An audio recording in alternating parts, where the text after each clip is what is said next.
Chief. Oh, welcome back to Soda City Live. I guess I'm on. I can't wait to get to our guests who are probably looking at me like this is her first day on the job. Anyways, being a caregiver of a loved one is not an easy task, and oftentimes when you become so focused on taking care of someone else, it's easy to forget that you also need to take care of yourself. A church in the lower Richland community started a caregivers support ministry not too long ago, and they're extending that support to other caregivers in the community as well. So I'm so excited to welcome the coordinators of the group, Pastor Dr. Robert Benton and Linda Jones as well. Thank you guys so much for joining me in being here on this Monday. Caregiver support is something that I am personally passionate about. We've talked about it a lot here on Soda City Live. So I'm so glad to hear that you're bringing that within your church and creating a group that's people can seek out and find some comfort in. So first, Pastor Benton, can you tell me a little bit more about your church and then a little bit more about this program? Our church is the Antioch AME Zion Church in the Eastover community. We call it the cathedral in the country. It's been there almost 200 years. Wow. And our thing is to give hope to all people. And after seeing so many people in our congregation suffering with dementia, having to provide care for those family members and friends, neighbors, whoever the case may have been, we sought the need to do something to help them along the way, provide support for them, help them take care of themselves, because oftentimes that's a process that's overlooked and much needed. Yeah, for sure. And Linda, I know that you've helped coordinate this group and bring it together. What's that been like in pulling the group together, and what was the response like from other parishioners? It was quite easy because there, as he said, several members of our congregation and the Lower Richland community are dealing with issues of caregiving with family members and loved ones, friends. And we kind of started informally. Some of the spouses, some of the members of different families, and we decided the main reason, the guiding principle, was because there was no known support group in the Lower Richland community.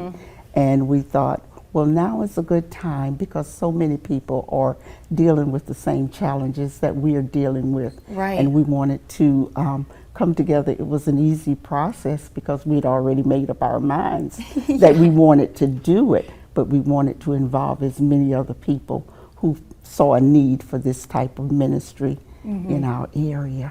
I just think it's so brilliant in bringing, sometimes it's hard, especially for caregivers when they're going through so much, to seek something out on their own. So if it's not in a way brought to them, like in their everyday habits and rituals, like going to church, and knowing that that outlet is right there at church, provides an extra level of comfort too. So I just think it's such a great idea in bringing that in. I know that you also are offering resources for people to start their own caregiver support groups. Can you kind of explain what that means?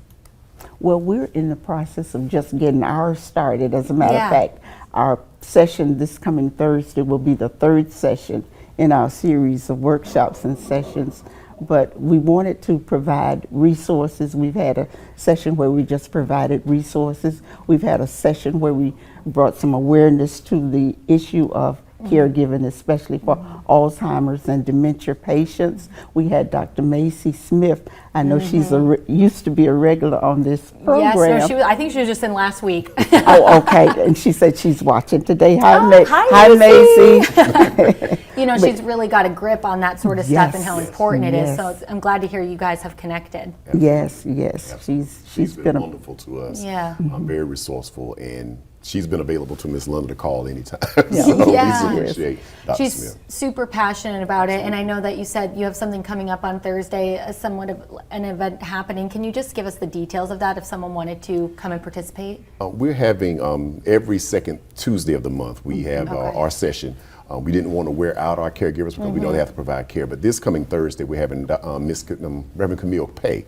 She's a wonderful counselor, just with breadth of knowledge, where she's able to come in and she's going to provide tips on self-care. As you stated earlier, nice. We don't take care of ourselves because we're so concentrated on taking care of our loved ones who are suffering. So she's going to come in and provide some tips, provide some resources for those caregivers so they can take care of themselves. And that's so important too, and I think that's something that gets looked over a lot of times for caregivers, not giving themselves the grace to take care of themselves, and you feel an immense amount of guilt attached to that as well. So to have that comfort. Linda, did you want to add to that? It's kind of like the airline principle when you get on an airplane Yeah. and the stewardess comes out and they say they're explaining the flotation device, how to use that, and the mask when it drops down, and they say the first thing you need to do is make sure you are secure and know how to use it so that you can help others take care of themselves, but you first got to take care of yourself, and that's our principle for the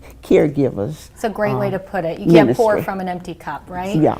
I know that you've just started this and you're just getting out off the ground, but have you had any feedback so far? Have you had any experiences where you feel like, oh, I can really see this helping someone? We've had several people say thank you. That's enough for me because they didn't have an outlet. We just wanted to provide a safe environment so people could come. If they want to vent, they could vent. If they just want to come and hear somebody else's story, to know that they're not in this by themselves, we want to provide that for them.